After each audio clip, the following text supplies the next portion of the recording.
ये ना ओपन हो गया बस। अच्छा, इसका पासवर्ड है माइक्रो लैब।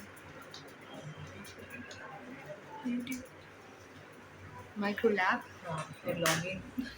देन हम जाते हैं स्टार्ट पे। ठीक है, अब ये बता रहा है पोजीशन के क्लीन द क्रिस्टल के सबसे पहले आपने क्रिस्टल को क्लीन करना है। ठीक है, करो टिश्यू से क्लीन। लेकिन जो यहाँ टिश्यू यूज़ करते हैं वो लेंट फ्री होना चाहिए, मतलब उसके कोई भी फाइबर्स वगैरह यहाँ नजर ना आए। अगर यहाँ फाइबर होगा तो वो फाइबर की भी अंदर जो है ना वो जितनी भी उसकी कंपोजिशन है वो बता देगा उसमें, कार्बोहाइड्रेट, सेलुलोज, ये वो। ठीक है। अच्छा, सरफेस क्लीन की, फिर उसके बाद हमने करना है इसे नेक्स्ट। फिर नेक्स्ट पे ये बताएगा कि आपने क्या करना है।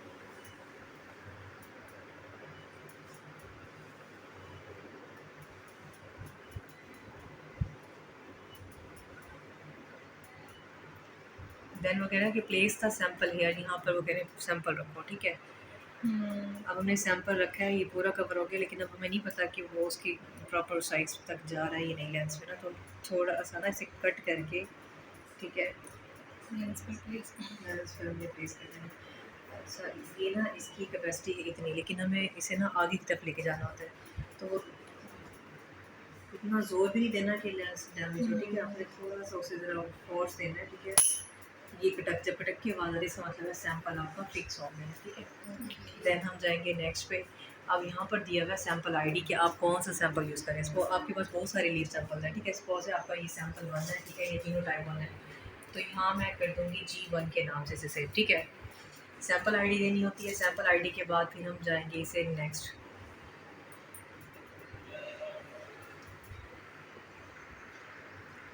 अब हमने ये डेटा क्या करना है, सेव करना है। ठीक है, और उस डेटा को हमने सबका ही कलेक्टिवली हमने लेके और उसे ट्रैक करना है। तो हम क्या चाहते हैं, डेटा हैंड। अब देखिए, अभी इसने ये ना पीक बता दी है। ठीक है, ये है हमारा रिजल्ट। ठीक है, पीक आई है। इसके अलावा ये जो वैल्यूज़ हैं कि इस पॉइंट पे क्या शो रहा है, इस पॉइंट पे क्या है, इस पीक पे क्या है, ये सारी ना वो एक्सेल पे आपको डेटा भी प्रोवाइड कर देता है और ग्राफ भी जनरेट कर देता है। ठीक है, ग्राफ के लिए जो है आप मोबाइल पे इसकी पिक बना लेते हैं कि इसका ये ग्राफ है। ठीक है, थीसिस पे लगाने के लिए। फिर हम जाते हैं, अगर मैं डन करूँगी तो ये क्या हो जाएगा, हमारा सैंपल हो जाएगा, लेकिन सेव नहीं होगा। तो सेव के लिए देन हम जाएंगे डेटा हैंडलिंग पे। ठीक है, डेटा हैंडलिंग के बाद हमने जाना है एक्सपोर्ट पे। एक्सपोर्ट पे जाने के बाद आपने ये करना है सिलेक्ट द अल्टरनेट लोकेशन। ठीक है, कि आपने इस फाइल को किस जगह रखना है। ठीक है, अब हमने रखना है डेस्कटॉप पे। ठीक है, डेस्कटॉप पे यहाँ पर बहुत सारी फाइल्स हैं, कोई भी आप एक फ़ोल्डर बना दें। ठीक है, सपोज़ अगर मैं यहाँ पर जाके एक न्यू फ़ोल्डर बनाती हूँ। ठीक है, अगर न्यू बनाना है ऊपर पीसी पे, यहाँ पर एक ऑलरेडी सपोज़ के ये फ़ोल्डर पड़ा हुआ है न्यू वाला। ठीक है, मैं यहाँ पर क्लिक कर देती हूँ। इसका मतलब है आपका जो सैंपल है कहाँ पड़ा हुआ है, न्यू फ़ोल्डर पे। ठीक है, ओके मैंने कर दिया। अच्छा, सिलेक्ट द फाइल नेम। ये आपकी फ़ाइल जो है यहाँ G1 के नाम से अपने सेव किया। ठीक है, ये टाइमिंग भी बता रहा है कि आपकी जो है फ़ाइल यहाँ पर सेव है। ठीक है, अच्छा, सिलेक्ट द फाइल टाइप। अब फाइल टाइप में आपने कौन सी फ़ाइल लेनी है। ठीक है, यहाँ पर उन्होंने फ़ाइल टाइप भी बताई है कि जो मर्ज़ी आप क्या करना चाहें, इसका फॉर्मेट यूज़ करना चाहें। ठीक है, सपोज़ मैंने ये थर्मो ये स्टाइल लेनी है। ठीक है, इसे मैंने कर दिया ओके, और ये हो गई है आपकी एक्सपोर्ट। ठीक है, देन हम क्या कर देंगे, एक्सपोर्ट के बाद सैंपल आईडी, ठीक है, फाइल नेम, सब कुछ बताने के बाद हम क्या कर देंगे डन। अब डन किया तो हमारा सैंपल क्या हो गया, सेव हो गया। ठीक है, अब हमने क्या करना है, चेक करना है कि वाकई हमारा सैंपल जो है यहाँ सेव हुआ है या नहीं। ठीक है, आप इसे जाएंगे डेस्कटॉप। ठीक है, डेस्कटॉप पे हमारे पास कौन सा फोल्डर था, न्यू फोल्डर। ठीक है, न्यू फोल्डर को हमने ओपन किया।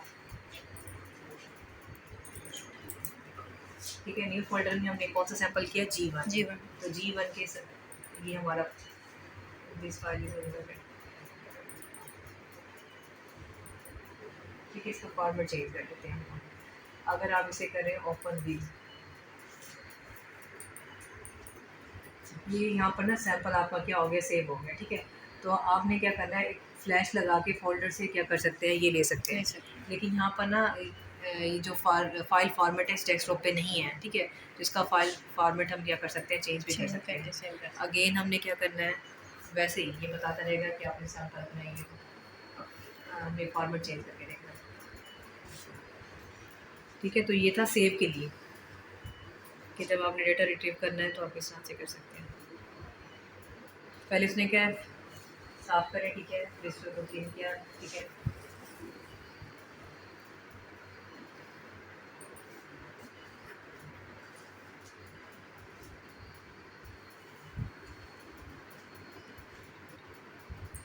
प्लेस अ सैंपल, ठीक है। ये लिक्विड भी हो सकता है आपका, फाइन पाउडर, किसी भी टाइप के, ये हर तरह के वो डिटेक्ट करता है, रीडिंग्स लेता है। मैम ये जो ग्राफिकल पॉइंट्स आ रहे हैं क्या डिटेक्ट कर रहा है? जो आप अपने सैंपल्स के अंदर कार्बोहाइड्रेट मतलब सेलुलोज या कोई भी स्ट्रक्चर वगैरह आप देखना चाह रहे हैं तो उसकी रीडिंग आपको बताता है। मतलब आपका कोई भी इंटरेस्ट है, आपने एक लीव सैंपल है, आपने उसकी क्या देखना है कि सेल मेम्ब्रेन किस तरह की है, उसकी स्टेबिलिटी, ठीक है, उसके अंदर अगर वाटर लॉस हो रहा है कितना, या फिर आपने उसके देखना है कि कितने कार्बोहाइड्रेट्स हैं, स्क्रॉस वगैरह की कंसनट्रेशन, ये वो सारा कुछ होता है। तो मैम जो आप एक्सेल शीट कह रही थी वो ये किस लिहाज से बना के देगा, इसी ग्राफ ये की? एक्सेल, हाँ, ये आप जैसे मैं इसका सारा डेटा ना न्यू फोल्डर फ्लैश में लगाएगी ना, तो पूरी एक एक्सेल शीट बनी होगी, उसमें वो बताता है कि इसमें फ़लाँ फ़लाँ टेस्ट हैं जो आपने इसे लिए हैं, ठीक है, वो टेस्ट के नेम भी बता देगा। अब सैंपल आईडी हम लोग क्या कर लेते हैं, यहाँ G2 कर लेते हैं, ठीक है। सैंपल आईडी जब तक आप सेव नहीं करेंगे आपको पता नहीं होगा कि आपने कौन सा सैंपल कैसे सेव किया।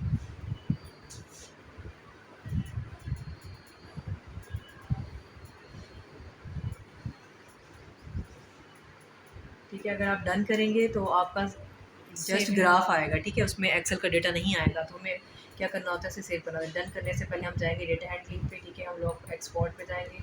एक्सपोर्ट जाने के बाद हमने लोकेशन यानी कि डेस्कटॉप पे हमारी है फाइल, ठीक है, और वो कहाँ पड़ी है, न्यू फोल्डर में, ठीक है। फिर हमने उसे क्या कर दिया, okay, file format, I think यहाँ पर ये वाला है, थर्मोग्राम्स, ठीक है, ओके किया और डन, ये हमारा सेव हो गया। अब हमने ये चेक करना है कि हमारा सैंपल वाकई जो है सेव है, ठीक है। डेस्कटॉप पे जाएंगे, न्यू फोल्डर, G2। ठीक है, ये इस तरह से। लेकिन जब आप एक्सेल पे ओपन करते हैं तो वो प्रॉपर आपको रीडिंग शो करके बताएगा, ठीक है। समझ आ गई? Yes ma'am.